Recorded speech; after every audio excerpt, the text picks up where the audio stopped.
internetfamousvip.com, and I'm here to get personal today. I'm going to make this quick. One thing that I've learned I tell, my goal is to teach digital product creators how to make their first $1,000 and beyond. The thing I've learned in that first $1,000, that is where you learn the most about your business and you learn the most about yourself. And I feel that my own experience in getting to that place, it teaches me a lot about how to help others, because my own journey online has been so, it's been so roundabout.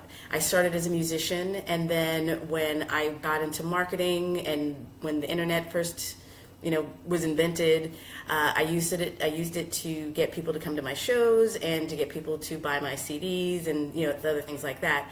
Other musicians wanted to learn how to do that, so I started writing articles about that, and I thought that I thought that it would be a good idea to have ebooks, and it still was a good idea.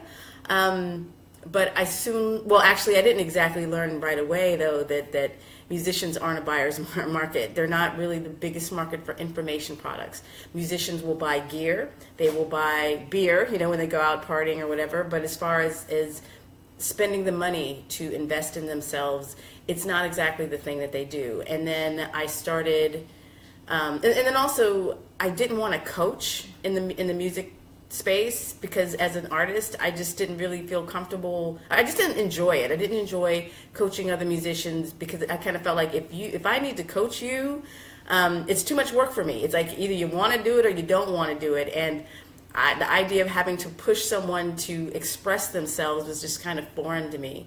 So I started working with business owners.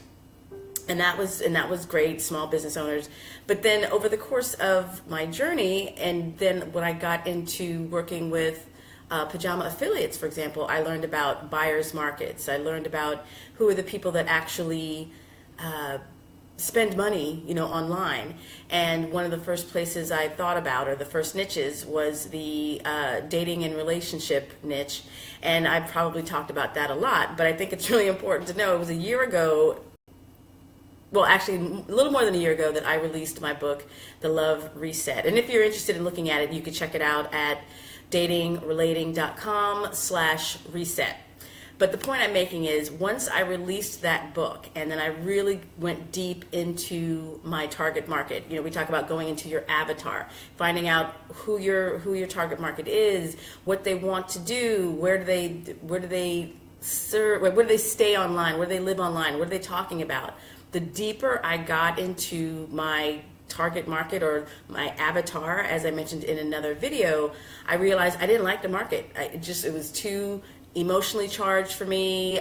It was hard to stop people. When a woman or someone is talking about a relationship that didn't work out, or even one that did, it's kind of difficult to get her to stop. And if she's feeling especially needy, it's, boundaries are so very important. And I realized this isn't what I want. So for me, being online meant I wanted to have freedom. I wanted to have freedom to support my musician lifestyle. And I realized very quickly that the dating and relationship niche was not freedom for me. I felt it was like handcuffs, because I couldn't really be free, because someone was always calling me or emailing me, or they just want to talk to me, or they just want to vent to me, and that is not freedom. So in those first $1,000, when you're trying to work on your digital products, or maybe you're going to be a coach or whatever those things are, it's totally okay to change your mind, because sometimes you won't know what a market is like, or what the target, what your people are like, until you are in it. And so I got into that market, and I realized, oh no, I don't like this, get me out of here as soon as possible.